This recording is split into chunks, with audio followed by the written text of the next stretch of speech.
was in Zurich, I did a lot of clinical evaluation of this technology. And the clinical evaluation is basically a three-step process which starts with the technical evaluation.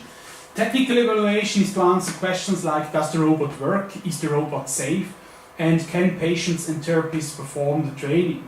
For this technical evaluation, I invited first healthy subjects to test the device, and then I had 25 chronic stroke patients that came to the hospital to test the device. These patients, they received 1 to 3 hours arming therapy, and we observed what the robot was doing with them.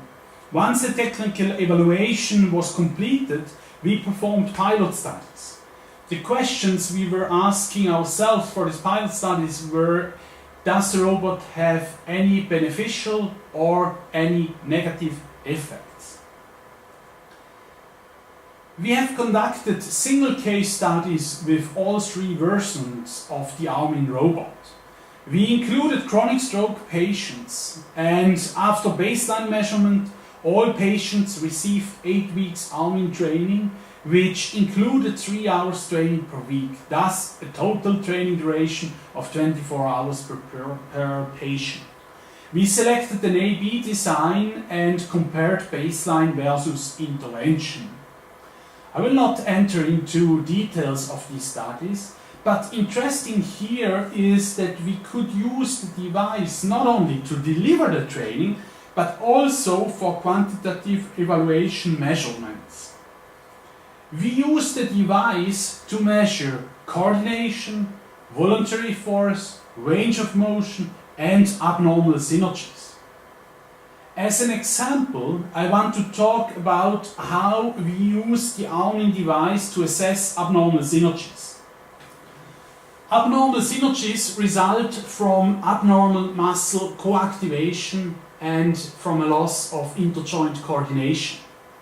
The flexor synergy of the upper extremities consists mainly of elbow flexion and shoulder abduction.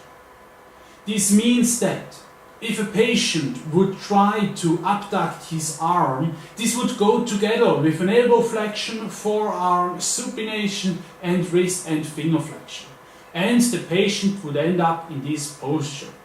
This prevents the patient from using his arm in a functional way. You see here as an example a patient at admission and 8 weeks after training, after 8 weeks training.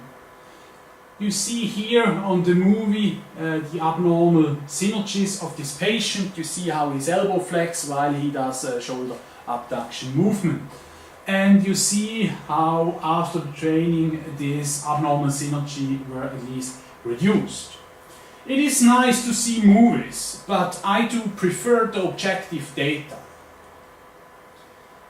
And this graph shows you the data of the very same patient. On the x-axis you see the elbow flexion torque, and on the y-axis the shoulder abduction torque that this patient is able to produce. If you ask a healthy person to produce a pure shoulder abduction torque, he can do this without producing an elbow flexion torque, which would result in a straight line along the y-axis.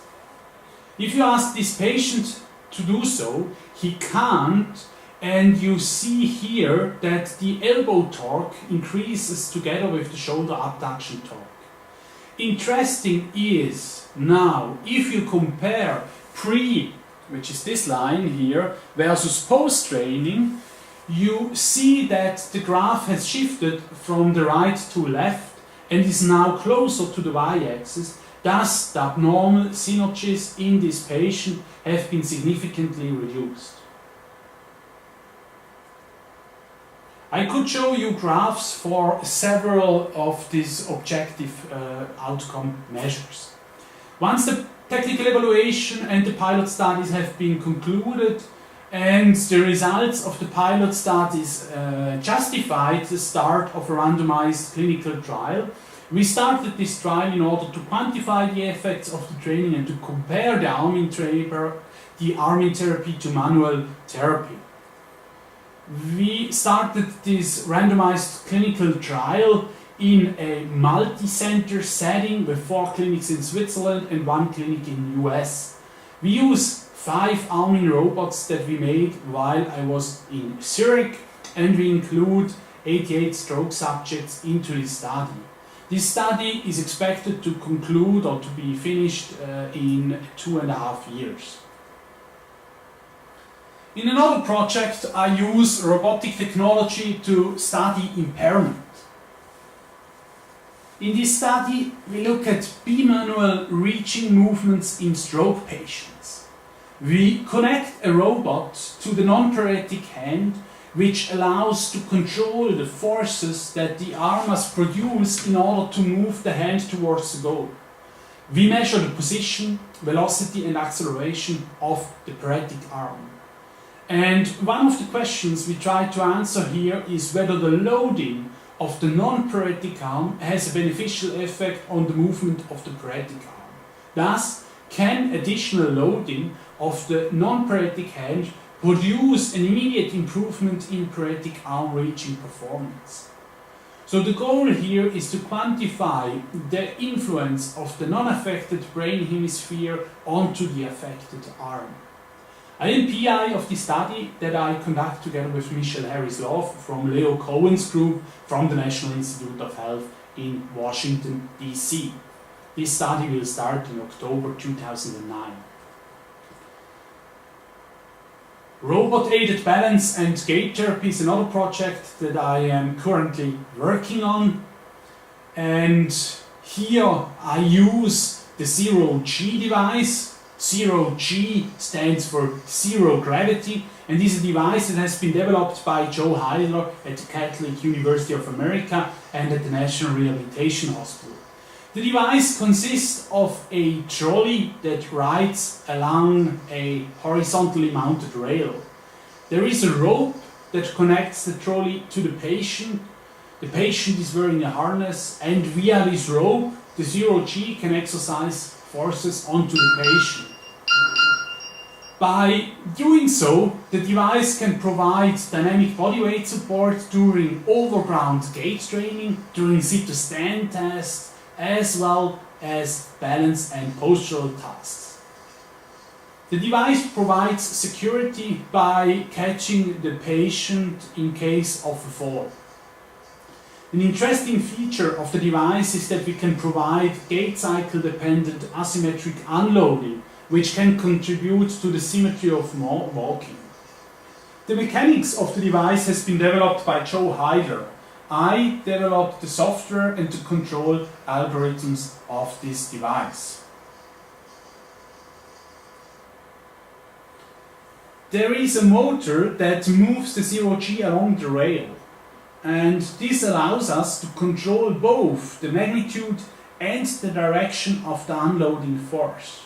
So, if we have the trolley right above the patient, the unloading force is vertical. If the trolley moves to the right, the direction of the unloading force changes. This is key to help patients to initiate walking and is also important for the support of sit-to-stand activities. We use series elastic actuation for the dynamic vertical unloading. We control the spring length here according to the desired unloading force. On the movie you see one of my students with 100% body weight support.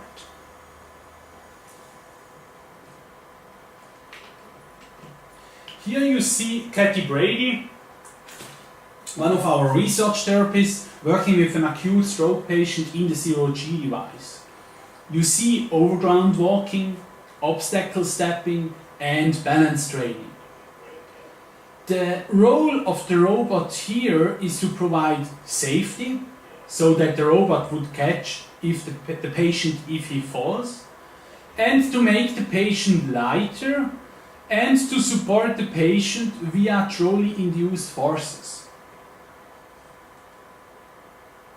I firmly believe that collaboration